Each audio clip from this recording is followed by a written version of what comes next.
Hi Mike, this is Chris. It's Monday afternoon. The sound you hear is number 2 oscillator. Number 1 is quit. You'll be seeing it back in your shop shortly, but I don't know what happened to it, but it quit. Part of it doesn't matter. This is number 2. It's currently playing. The most significant part of this is that this is coming from a power source in the receiver. And it's not without some crazy bouncing around. If you look at my fluke, currently that's reading the input voltage to the calibrator. The input voltage where I'm pointing to came from a source that was originally attached to the original calibrator that was about 12.3 volts AC. Currently, and I can do this just to show you some pretty radical change. If I disconnect this briefly, I am now going to connect that source directly to the calibrator. And you hear the hash and the decay in the signal. That's what we've been getting all along. But I have been so persistent with this and spent so gosh damn much time with it, I now know that that hash means there's too much voltage coming in. So in a number of steps, I added another rectification circuit, more filtering to the DC, and part of it you'll see here. This is my little rectification board. It turned out it had too much resistance in it initially, so when I hook back into the power source in the receiver, interestingly enough, oh, careful, it didn't come back on. I'm not quite sure why. Oh, here we go. It still didn't come back on.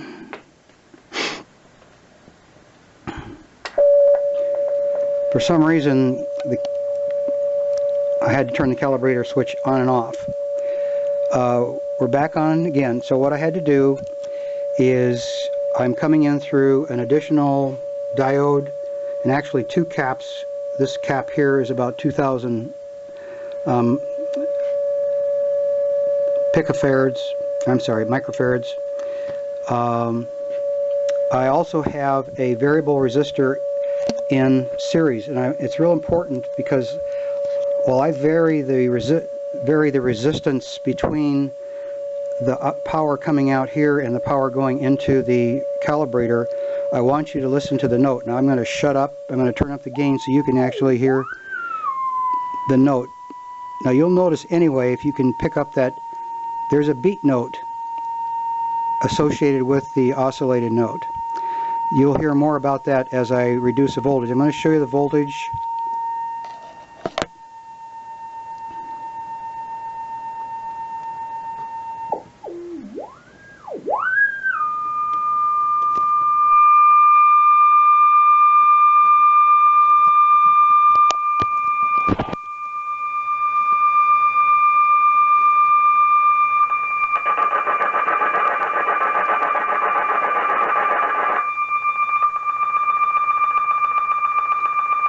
I don't know if you can hear that in there, that da-da-da-da-da-da-da-da. Starts cleaning up about 2.4. That's where we started on the test. It's around 12 volts. I meant to say 12.4. Let's drop it some more. The lower I drop the voltage, the more pronounced the other beat note becomes. Now you start hearing that other beat coming in, that beep, beep, beep. Woodpecker in there. That woodpecker.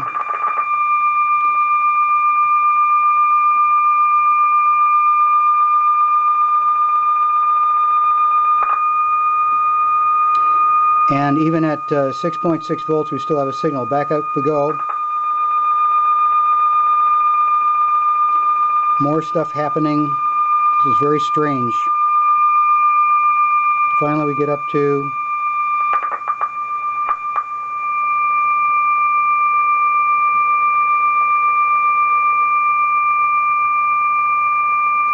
Get up around 12 volts. We have a fairly steady system. I can switch the calibrator off. You'll notice the voltage jumps up to about 16.86.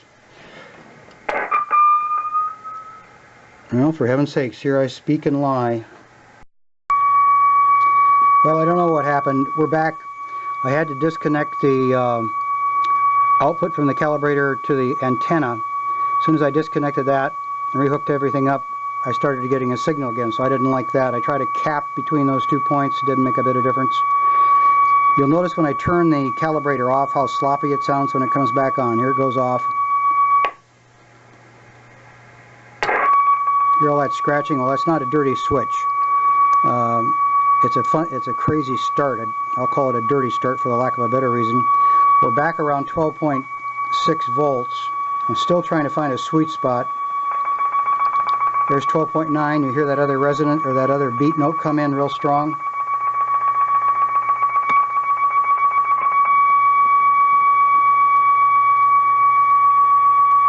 Before I was drawing around 12.2, I think.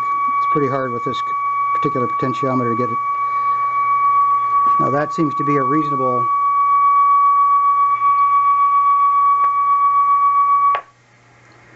calibrator off. The voltage recovers.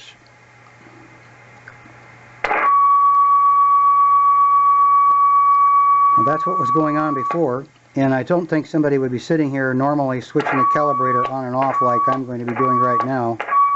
But at least it starts. So if I can select a set of resistors to match up with this, I'm going to disconnect this one cap. You get more strength, it drops the voltage, but you can... Well, let's try.